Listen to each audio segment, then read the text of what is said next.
Bienvenue voyageurs dans la caravane de la Gitane sans filtre. Je suis ravie de vous retrouver pour votre horoscope qui couvrira la période du 13 au 29 janvier 2025 et qui fait suite à l'analyse générale de la pleine lune en Cancer du 13 janvier.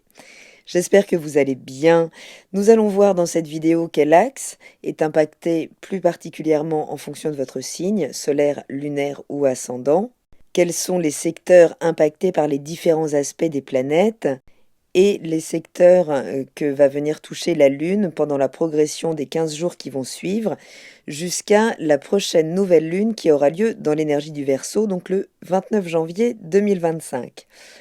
Si vous êtes Poisson, ascendant Poisson, ou si vous avez la Lune dans le signe du Poisson, la pleine Lune en Cancer est venue activer l'axe 5-11 de votre thème. Elle vient mettre en lumière peut-être certaines tensions dans des projets personnels, dans le cadre de votre créativité, peut-être dans le cadre de votre relation romantique, de votre relation aux enfants. Et de l'autre côté, vos aspirations collectives, vos amitiés, votre rôle dans les groupes. Êtes-vous reconnu au sein de vos groupes d'amis, des projets auxquels vous participez? Cette lunaison, elle vous pousse à équilibrer vos désirs personnels et vos engagements sociaux, tout en explorant ce qui vous fait vibrer au plus profond de vous. La Lune dans le secteur 5, elle vous invite vraiment à vous connecter à votre enfant intérieur, à explorer ce qui vous fait vibrer, vos passions. C'est votre droit au plaisir égoïste, à vous sentir en sécurité, à trouver votre zone vraiment de confort dans votre manière d'exprimer votre personnalité à travers donc votre créativité ou avec le partenaire romantique ou dans tout ce qui vous fait vibrer. C'est vraiment la possibilité là de vivre pendant cette période un grand recentrage sur vous et qui vous procure beaucoup de joie. Le soleil en opposition est dans votre secteur 11, il vous rappelle peut-être à vos engagements collectifs, à certaines responsabilités en lien avec le groupe, avec une cause, avec des amitiés peut-être importantes ou de longue date. Ça peut être aussi, si c'est dans le cadre familial, c'est la prise en charge d'oncles et tantes par exemple.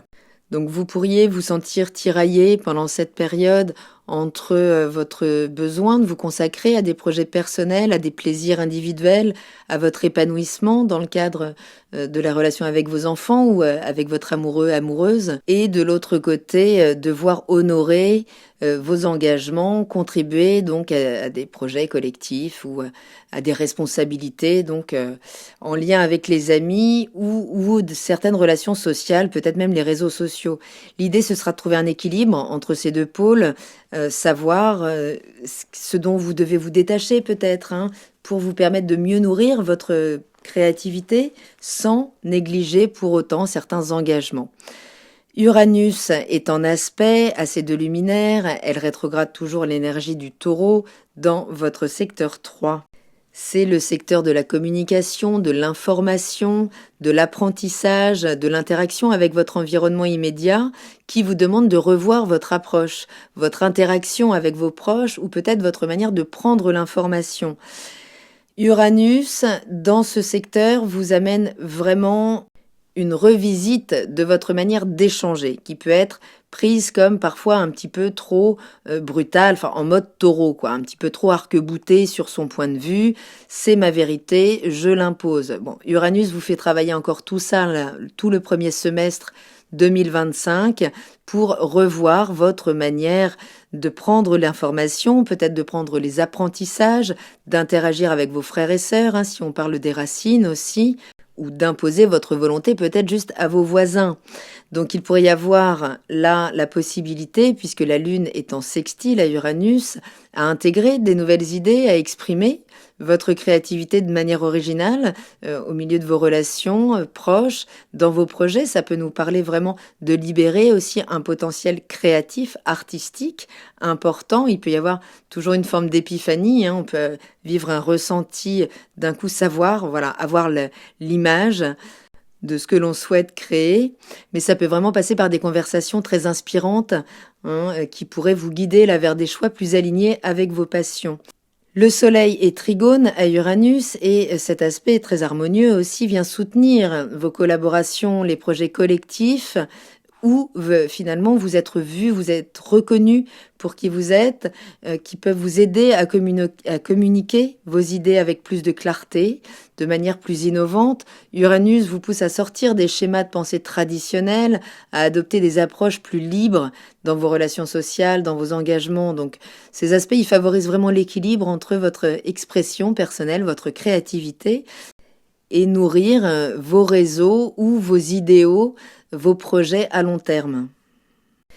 Vénus est dans votre signe et ça, c'est toujours une bonne nouvelle. Elle vous rend particulièrement magnétique. Vous pouvez attirer à vous de belles opportunités, de rencontres sentimentales ou d'opportunités financières. Elle met vraiment en avant votre image, votre charisme, votre manière de vous connecter aux autres, donc beaucoup plus magnétique. Mais ce désir de fusion que vous pourriez avoir avec l'autre, avec votre environnement en ce moment, vraiment ce grand désir d'harmonie, cette hyper-empathie aussi, elle peut se sentir frustrée là, dans le cadre du foyer, de la famille ou par des situations en lien avec le lieu de vie. Ça peut nous parler de dépenses aussi à faire là qui peuvent venir nous contraindre puisque Jupiter est en aspect de tension avec Vénus, vient créer donc des blocages en termes d'espace au sein du foyer, de la famille. On peut très bien donc déployer toutes ces qualités et ne pas se sentir du tout reconnu au sein de notre famille, celle qu'on a créée, celle d'où on vient, ça peut parler des racines, également des dynamiques familiales ou des croyances en lien avec tout ça. On peut vraiment là ne plus se sentir sur la même longueur d'onde. Donc ça peut créer peut-être des désaccords aussi familiaux, des frustrations liées à votre espace personnel, qu'ils soient matériels ou intérieurs. Il s'agira de clarifier vos priorités. Il y a peut-être un tri qui se fait ici, c'est-à-dire mettre des limites, toujours à votre hyper-empathie, à votre hypersensibilité, à votre environnement, puisque Saturne est encore dans votre secteur également, mais tout en faisant la place à vos valeurs, à honorer ce qui est particulièrement juste pour vous, ce qui est vibrant pour vous. Les émotions vont quand même être extrêmement stimulées puisque la Lune est conjointe à Mars qui rétrograde donc dans votre secteur du plaisir, du partenaire amoureux, des enfants, de votre expression créative. Donc ça peut être un moment très intense qui peut faire remonter des vieilles colères, donc en lien avec ces thématiques, les enfants, le partenaire. Il y a quelque chose de très puissant qui va venir se dégager puisque il y a quand même une opposition, même si elle se détend, mais qui est encore là, à Pluton dans votre secteur caché, dans votre secteur 12, qui vient de mettre un pied en Verseau, donc qui vient soulever des dynamiques de tensions très intenses, très inconscientes, des schémas desquels il est important de se libérer. Donc là, il y a la possibilité, dans le cadre peut-être d'altercations, de conflits ou d'hypersensibilité en lien avec ces thématiques, de ressentir là ce qui doit être transformé. Certaines limites doivent se mettre, mais pas n'importe comment. Il y a vraiment, pour les poissons, il y a vraiment l'idée de redéfinir qui vous êtes avec Saturne, de remettre des limites à l'autre, ne pas vous identifier systématiquement à ce qui vous est renvoyé ou à ce que vous captez. Donc c'est quand même un challenge, vous travaillez énormément les poissons, et là c'est un bon moment de se repositionner, mais ce sera sans doute à travers la confrontation à certains débordements. On peut se sentir beaucoup plus sensible, donc beaucoup plus facilement agressé, et ça peut nous rendre agressifs. Donc c'est très rapide cette conjonction Lune-Mars, mais Mars rétrograde, à un moment il va redémarrer évidemment, et il repassera donc dans cette opposition à Pluton. Donc ce qui est soulevé en ce moment, c'est pas anodin, ça doit encore être métabolisé à l'intérieur, puisque, je le rappelle, on fait un démarrage d'année en plein cœur de l'hiver, on sent bien qu'on n'est pas encore dans les énergies de propulsion de 2025. Et on est encore vraiment retenu là en arrière, encore enquisté dans certains systèmes, il y a beaucoup de réactivité. On doit tous individuellement, collectivement apprendre à gérer nos propres frustrations, nos propres systèmes intérieurs. Donc l'enjeu pour vous pendant cette période, ce sera trouver la manière de vous centrer, de trouver le droit, la place à votre émancipation personnelle, mais tout en naviguant à travers les exigences, les transformations peut-être à effectuer dans certaines relations sociales. Donc voilà, cette énergie, elle est là pour vous aider à clarifier vos désirs, transformer certaines dynamiques au sein de vos interactions. Je vous invite à prendre votre agenda si vous souhaitez noter les moments clés de cette lune qui va continuer d'évoluer et traverser différents secteurs de votre thème. Donc le 14 janvier, la lune va entrer dans l'énergie du lion, dans le secteur du quotidien, de la santé, de votre organisation pragmatique quotidienne, peut-être de votre travail. L'énergie du lion, elle vous invite à apporter plus de créativité, peut-être plus de joie, de passion à votre routine de vie, à votre travail, mais en clarifiant vos priorités, en structurant votre emploi du temps pour inclure justement des espaces qui puissent réactiver votre motivation, qui puissent vous faire vibrer. C'est toujours la place au cœur pendant 2 jours sur ce terrain, mais ça peut aussi être des moments où on sera confronté à notre propre ego ou à l'ego de l'autre. Le 16 janvier, la lune entre dans l'énergie de la Vierge, votre signe, le signe qui est opposé au vôtre, donc focus sur les relations, sur les partenariats personnels, professionnels. Cette période de 2 jours, elle vous pousse à aller chercher l'équilibre dans vos relations, à clarifier certaines attentes mutuelles. En Vierge, on fait le tri. Toujours, on purifie les choses, on organise. C'est peut-être un moment pour engager là des discussions honnêtes, pour résoudre certaines tensions ou pour renforcer certaines alliances.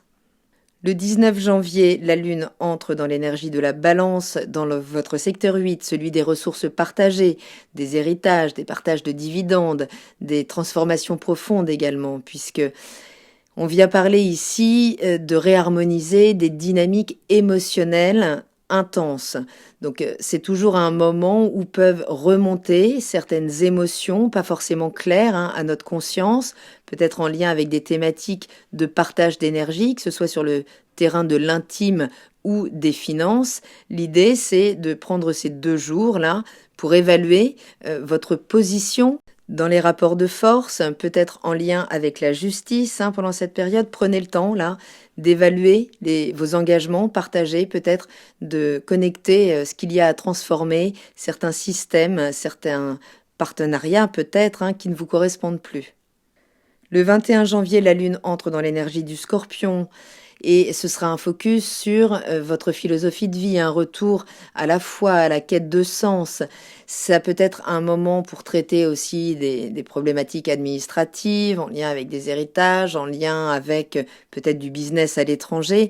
L'énergie du Scorpion, elle vous encourage toujours à explorer dans ce secteur des projets intellectuels profonds, des projets d'aller toujours plus en profondeur dans les choses, de clarifier les choses, de les purifier aussi. Donc connectez-vous à des activités qui viennent peut-être élargir votre esprit ou à des apprentissages là qui vous passionnent pendant ces 2 jours ou d'aborder des problématiques mais vraiment en profondeur. Le 24 janvier, la lune entre dans l'énergie du Sagittaire pour un focus sur vos ambitions professionnelles, votre statut social, votre rôle public, vos responsabilités, peut-être en lien avec l'enseignement, l'étranger, avec l'administration. Cette énergie très expansive du Sagittaire qui est un petit peu contrariée quand même en ce moment avec Jupiter qui est rétrograde, elle vous pousse à revisiter certains objectifs de carrière, à renforcer peut-être votre visibilité sociale. Ce peut être 2 jours pour échanger aussi dans le cadre du foyer, de la famille, là, pour justement pouvoir retrouver un petit peu d'espace ou de la reconnaissance. Le 26 janvier, la lune entre en Capricorne dans le secteur de vos aspirations collectives, de vos collaborations, de vos amitiés, de vos réseaux, des projections que vous pouvez faire à long terme. 2 jours qui pourraient vous rappeler à des responsabilités en lien avec ces thématiques. Peut-être 2 jours pour finaliser alors certaines relations ou certains projets à long terme avant de redémarrer, puisque la lune entrera le 28 dans l'énergie du Verseau pour se préparer à la nouvelle lune qui aura lieu dans ce secteur caché pour venir peut-être vous donner la possibilité là d'une grande libération intérieure, d'une possibilité de redémarrer à partir d'une forme de purification, d'émancipation de certains schémas inconscients qui pourraient être à la base de ce manque d'espace ressenti en lien avec la famille, le foyer et la reconnaissance que vous pouvez obtenir aussi sur la scène publique de vos valeurs, de qui vous êtes, puisque vous êtes challengé pour finalement vous réapproprier cette image de vous, cette identité. Donc si c'est le soleil que vous avez dans l'énergie du poisson, cette pleine lune, elle vous pousse à équilibrer vos besoins personnels, votre expression créative, ou les besoins de vos enfants ou du partenaire amoureux, et vos engagements collectifs, vos amitiés, votre collaboration, ce qui nourrit vos aspirations à long terme. Donc une bonne période pour clarifier ce qui vous passionne vraiment et peut-être laisser partir ce qui ne nourrit plus votre énergie. Si c'est l'ascendant que vous avez dans l'énergie du poisson, les tensions entre votre épanouissement personnel et les responsabilités dans vos engagements sociaux ou associatifs seront mis en lumière. L'idée, ce sera de retrouver un équilibre qui vous permette de vous prioriser et d'honorer vos alliances, mais celles qui sont importantes. Si c'est la lune que vous avez dans l'énergie du poisson, vous pourriez être hyper sensibilisé à cette période, puisque cette lunaison, elle va vraiment vous aider à reconnecter à votre créativité, à vos rêves, à travers votre capacité à mettre tout ça dans des actions concrètes. Donc prenez le temps vraiment de vous recentrer, d'harmoniser ce qui vous fait vibrer, de lui retrouver une place et peut-être de revoir certaines responsabilités qui aujourd'hui sont trop lourdes et pour lesquelles vous vous sacrifiez encore. Il y a cette idée de mettre des limites à ce qui vous est demandé, à ne pas toujours anticiper aussi les besoins des autres, parfois vous donner trop avant qu'on vous les demande. Donc il y a une énergie à récupérer là au niveau émotionnel. Voilà voyageurs, j'espère avoir un petit peu éclairé cette période. Vraiment prenez bien soin de vous, soyez à l'écoute de vos besoins là. Ça pourrait être des moments vécus assez intensément, mais qui vont vous permettre derrière un temps de digestion pour métaboliser tout ça et vous permettre un meilleur tremplin pour 2025. Quand vous serez libéré de Saturne, tout ira mieux. Prenez bien soin de vous, je vous remercie pour votre écoute et je vous dis à très bientôt dans la caravane de la Gitane sans filtre. Salut!